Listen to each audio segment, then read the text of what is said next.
বন্ধ করে দেখো বুড়ি, তোমার মা ওই আগুনের দিকে চেয়েছে, মনে মনে ওই প্রার্থনাই করছে, আল্লাহ তোমার কাছে যদি বিনিময় লাগে তাহলে এই আগুনে তুমি আমাকে পোড়াও, কিন্তু কিন্তু আমার সন্তানের তুমি ভালো করো। আমার সন্তান যেন খুশি থাকে, ভালো থাকে, যে কাজে তারা আছে সেই কাজের জন্য তারা যেন সফলতা পায়। আর তুমি তুমি কি করছো? তুমি এখানে এসে খুবই আরামে আরামে দিন পার করছো তো? ও মেয়ে, তোমার কি বিবেক আছে?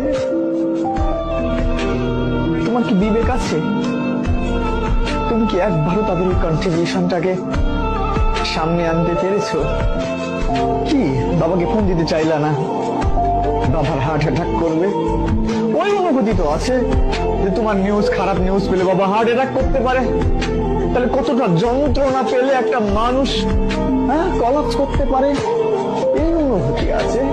কিন্তু নিজেকে সিরিয়াস করা যায় না যে 100% আমি আমাকে সম্পৃক্ত রাখলাম, এখন থেকে কোনোভাবেই এলোমেলো ভাবে সময় নষ্ট করব না।